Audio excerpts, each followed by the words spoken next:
내년 4.15 총선을 120일 앞두고 예비 후보자 등록이 시작됐습니다. 일부 후보자는 선거구가 확정되지 않아 깜깜이 선거운동에 나서야 합니다. 중국 포상 여행객들이 대거 강원도를 방문해 올림픽 레거시와 한류 문화를 체험합니다. 자연재난에 의한 피해 보상을 위해 풍수해보험이 운영되고 있지만 가입률은 저조합니다. 정선 가리왕산 복원에 반대하는 주민들이 내일부터 곤돌라 시설의 존치를 주장하며 대정부 투쟁에 들어갑니다. 여러분 안녕하십니까? 뉴스데스크 강원입니다. 내년 4월 15일 제21대 국회의원 선거가 치러지는 가운데 예비 후보자 등록을 시작으로 선거 일정이 본격화됐습니다. 하지만 선거구가 확정되지 않아 일부 예비 후보자들은 출마 지역구도 모른 채 선거 운동을 해야 합니다. 홍한표 기자가 보도합니다. 제21대 국회의원 선거를 120일 앞두고 예비 후보 등록이 시작됐습니다. 예비 후보자들은 출마 서류를 제출하고 기탁금으로 300만 원을 납부해야 합니다. 등록할 때는 현행 8개 지역구를 기준으로 예비 후보 등록을 하게 됩니다. 복합 선거구인 동해 삼척은 동해시 선거관리위원회에, 속초, 고성, 양양은 속초시 선관위, 태백, 정선, 영월, 횡성, 평창은 영월군 선거관리위원회에 등록하면 됩니다. 선관위에 등록한 예비 후보자는 간단한 선거운동을 할 수 있습니다. 선거사무소 설치, 선거운동용 명함 배부, 어깨띠 또는 표지물 착용, 본인이 전화로 직접 통화하는 방식의 지지 호소, 선관위가 공고한 수량의 범위 내에서 일종의 예비보장 정보물을 발송할 수 있습니다. 문제는 정치권에서 선거법을 개정하지 않아 선거구가 획정되지 않으면서 일부 예비 후보자들은 선거구를 모른 채 선거운동을 해야 하는 상황까지 벌어지고 있습니다. 깜깜이 선거고 1년 전에 지역구 선거구를 획정을 해야 됨에도 불구하고 지난 2016년도와 똑같이 예비 후보까지 등록되고 정말 임박했는데도 아직까지 선거구를 획정하지 못하고. 추후 선거구가 재획정돼 변동이 있을 경우 예비 후보자들은 등록한 지역구를 변경할 수 있습니다. 한편 선거 일정은 내년 3월 26일에서 27일 양일간 후보자 등록 신청을 받고 4월 1일에서 6일 재외투표, 10일에서 11일 사전투표를 거쳐 선거 당일인 15일 본투표를 실시합니다.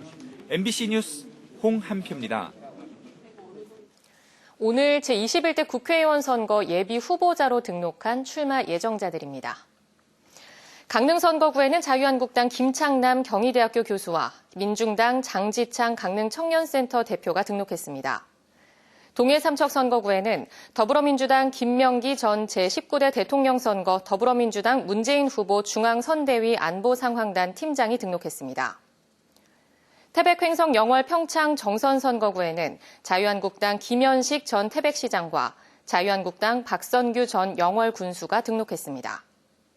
속초 고성 양양 선거구에는 더불어민주당 박상진 전 국회 수석 전문위원, 더불어민주당 이동기 전 더불어민주당 속초 고성 양양 지역위원장, 무소속 김준환 중소기업투데이 신문사 회장, 무소속 황정기 전 한국산업발전연구원 책임연구원이 등록했습니다.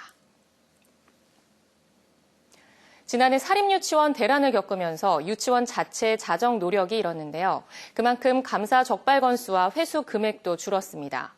하지만 유치원 회계를 내 돈처럼 사용하는 부정행위는 여전했습니다. 김진아 기자입니다. 올해 사립유치원 감사 결과 도내에서는 32개 유치원에서 128건의 부정행위가 적발됐습니다. 원주 A 유치원 원장은 같은 건물에서 어린이집을 운영하는 친언니를 사무 직원으로 고용해 2년 동안 급여와 퇴직금으로 8,700만 원을 지급해 경고 처분을 받았습니다. 이 유치원은 개인 토지의 재산세를 3년 동안 유치원 회계에서 냈다가 감사 기간에 반납하기도 했습니다. 비 유치원 원장은 자신의 월급을 근로계약서보다 10만 원씩 올려받고 계약서에 명시되지 않은 직급수당으로 1,200만 원을 더 받고 소득세는 내지 않았습니다. B와 C 2개 유치원 원장은 대학교에 재학 중인 자녀를 유치원 사무 직원으로 채용해 경고 처분을 받기도 했습니다. 다른 데 가서 근무를 하면서 이중적으로 이렇게 되는 부분에 대해서 이거는 용납이 안 되고 행정적 처분을 할 수밖에 없는. 이 밖에 개인 대여금 상환과 사립유치원 연합회비를 유치원 회계에서 지출했거나 학기 중 해외여행을 간 사안도 대거 적발됐습니다. 반면 사립유치원 대란이 일었던 작년보다는 부정행위 적발도 줄고 회수 금액도 9억 8천만 원에서 3억 2천만 원으로 줄었습니다. 개인 차량 유지비나 적립금처럼 잘못 쓰인 돈 17억 원을 자진 반납하는 등 자체 자정 노력이 이어졌기 때문인데 우수 사례도 발굴됐습니다. 국가회계 시스템인 에듀파인 사용 대상이 아닌데도 자발적으로 참여해 회계를 투명하게 운영하고 교생 실습비 등을 부수입으로 잡아 비용을 절감한 사례가 꼽혔습니다. 강원도교육청은 홈페이지에 감사 결과를 실명 공개하는 한편 재발 방지를 위해 모든 유치원과 주요 사례를 공유할 계획입니다. MBC 뉴스 김진아입니다. 겨울을 맞아 강원도를 찾는 중국과 동남아 단체 관광객들의 발길이 이어지고 있습니다. 중국의 한 회사 임직원 3,300명을 포함해 모두 만여 명이 강원도를 방문할 계획입니다. 배연한 기자입니다. 상대의 스톤을 밀어낸 뒤 한호를 지르고 열심히 얼음판을 닦으며 원하는 곳에 스톤을 보내려 애씁니다. 지난해 동계올림픽이 열렸던 경기장에서 컬링을 체험해봅니다. 화려한 음악 공연 등 다양한 한국 문화의 볼거리도 제공됐습니다. 중국 상하이 화장품 회사의 임직원들이 포상 관광차 강원도를 찾은 겁니다. 지난 12일부터 오는 22일까지 3번에 나누어 모두 3,300여 명이 강릉과 춘천, 평창 일원에서 올림픽 유산과 겨울 관광을 즐기게 됩니다. 大家好，非常感谢这次机会能来到韩国，感谢李三用会长给我们提供平台，能让这么多的代理商来到江陵，能感受到韩国的这种热情以及韩国美丽的这种风景以及韩国的美食，非常开心，非常感谢，谢谢。 다음 달에는 중국 광고회사 임직원 700명이 정선을 찾고 내년 2월에는 5,600여 명의 인도네시아 기업 임직원이 정선과 평창을 방문할 예정입니다. 강원도와 지자체에서는 플라이 강원의 국제선 취향에 발맞춰 동남아권 관광객 유치에 힘쓸 계획입니다. 우선 우리 플라이 강원과 함께 또 우리 강원도 관광공사와 함께 홍보에 좀 더 마케팅에 더 확장을 해야 될 것 같고요. 가장 중요한 것은 지금 이제 오시는 인바운드 여행사들과 같이 협력 체제를 구축하는 것이 사계절 관광지 도약과 올림픽 유산 활용이라는 의미를 갖는 겨울 해외 기업체 단체 관광객들이 강원도에 활기를 불어넣고 있습니다. MBC 뉴스 배연환입니다. 태풍이나 홍수, 대설, 지진 등 자연재난에 의한 피해 보상을 위해 풍수해 보험이 운영되고 있습니다. 기상이변 등의 영향으로 재난사고가 늘고 있지만 풍수해 보험 가입은 여전히 저조합니다. 이용 기자가 보도합니다. 지난 10월 강릉과 동해 삼척을 휩쓴 태풍 미탑. 시간당 100mm 이상의 폭우가 쏟아지면서 피해가 속출했습니다. 특히 주택 피해가 컸는데 갑자기 불어난 물에 1,030여 동이 잠겨 많은 이재민이 발생했습니다. 하지만 침수 피해 주택 가운데 풍수해 보험에 가입해 혜택을 받은 곳은 90여 가구로 가입률은 8.7%에 불과했습니다. 기상이변 등으로 강원도뿐 아니라 전국적으로 재난사고가 늘고 있지만 피해 보상을 위한 풍수해 보험 가입은 저조합니다. 전국의 주택 풍수해 보험 가입률은 평균 20.2%, 강원도는 11.1%에 불과합니다. 온실의 경우도 전국은 7.6%, 강원도는 17.4%로 가입 실적이 좋지 않습니다. 가입이 저조한 이유는 보험료가 부담이기 때문입니다. 가입자의 경제 수준에 따라 52.5%에서 92%까지 풍수해 보험료가 지원되고 있지만 취약계층에게는 여전히 부담입니다. 풍수해 보험 가입자는 재난 지원 대상에서 제외되는 제도적인 문제도 있습니다.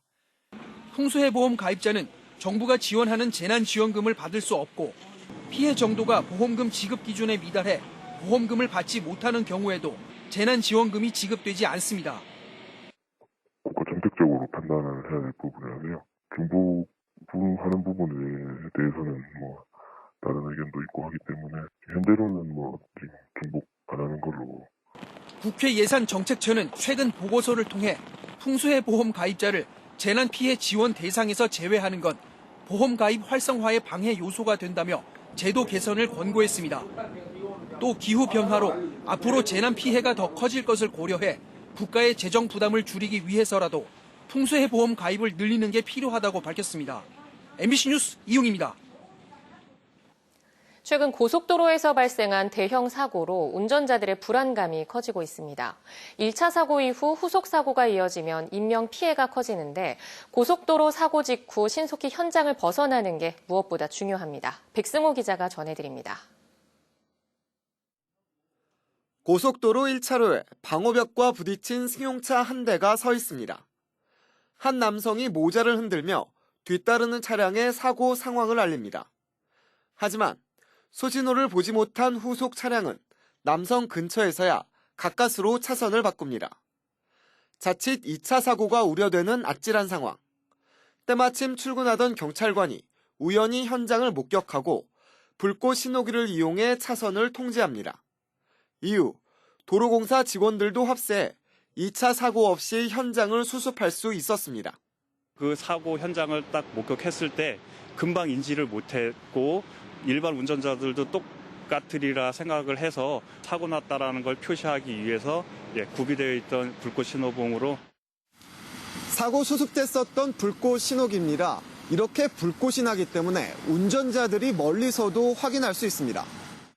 고속도로에서 사고가 나면 당황한 운전자들이 사고 현장에 머물러 있는 경우가 많습니다. 하지만 빠르게 내달리는 차량 때문에 종종 2차 사고가 발생합니다. 특히나 요즘 같은 겨울철엔 블랙 아이스 등으로 대형 사고가 발생할 우려가 큽니다. 우선 사람은 갓길 가드레일 바깥쪽으로 안전하게 대피를 하시고 그 후에 112나 119, 그다음에 보험사에 신고를 하시면 됩니다. 만약 안전 삼각대 등을 설치한다면 사고 현장에서 최소 100m 정도는 간격을 둬야 한다고 전문가들은 조언합니다. MBC 뉴스 백수호입니다.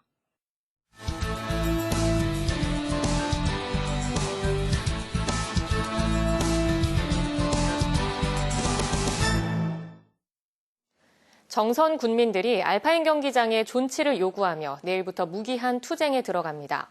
정선 알파인 경기장 철거 반대 범군민 투쟁위는 내일 오후 정선군청에서 출정식을 열고 성명서를 발표한 뒤 가리왕산에서 대정부 무기한 투쟁에 돌입한다고 밝혔습니다. 알파인 경기장 철거를 반대하며 곤돌라와 운영도로의 존치를 요구하는 투쟁위는 위원들이 알파인 경기장 입구와 정상 부근에 상주해 선전전을 펼치는 한편 청와대와 국회, 산림청 상경 집회도 벌일 계획입니다. 삼척시가 여성가족부로부터 여성 친화 도시로 신규 지정됐습니다. 삼척시는 지난해 11월 여성 친화 도시 비전 선포를 시작으로 중장기 계획 수립과 정책 네트워크 구성, 시민 참여단 활동 등 여성 친화 도시 조성을 위해 노력했습니다. 삼척시는 내년 1월 여성가족부와 협약식을 갖고 앞으로 5년간 여성 플라자 조성, 여성 일자리 창출, 다 함께 돌봄센터 설치 등의 사업을 추진할 계획입니다.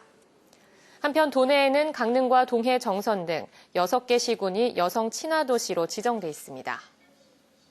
강원 뉴스 마칩니다. 시청해주신 여러분 고맙습니다.